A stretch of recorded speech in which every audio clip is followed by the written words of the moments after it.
détient en fait le record des tentatives et des candidatures ratées quelque part. Pourquoi on n'arrive pas à le faire, à organiser cette Coupe du Monde selon vous?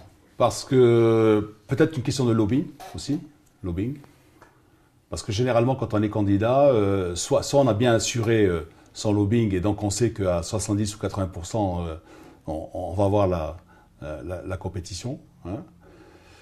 Et après, parce que en fait, on a toujours proposé des maquettes, voilà, au lieu je dirais de stades vraiment existants, etc. Voilà, c'est ça. C'est ça aussi. En fait, c'est une candidature mal pensée.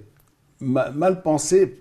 Peut-être pas mal pensé, mais pas bien préparé. Pas bien préparé, ça c'est sûr. Hein, voilà, donc, mais c'est quand même dommage parce que moi je me souviens, j'étais partie prenante dans un des dossiers par exemple.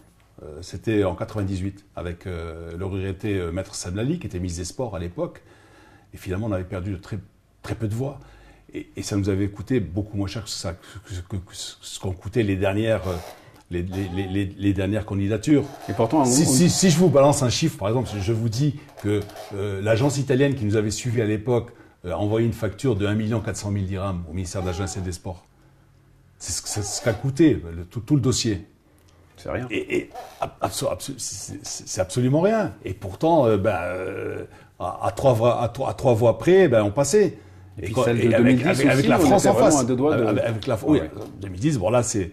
Bon, les dés qui étaient pipés avec... On avait donné des sueurs froides à l'Afrique du Sud à l'époque. Absolument. Oui, on était à 2 doigts de la faire, et puis tout plutôt de la décrocher, cette organisation. Et quand est-ce qu'on pourra la décrocher, selon vous? Est-ce que le Maroc va se représenter encore une fois? Il va encore une fois proposer sa candidature?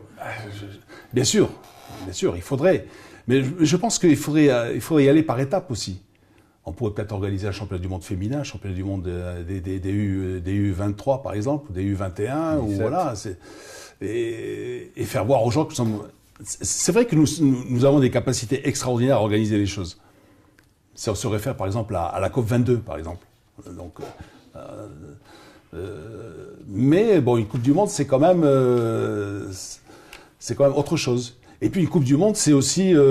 est-ce que la FIFA veut vraiment vous donner l'organisation ou non? Voilà, c'est ça. Qu'on le veuille ou non, ça se passe beaucoup plus dans les couloirs que sur le terrain. Voilà.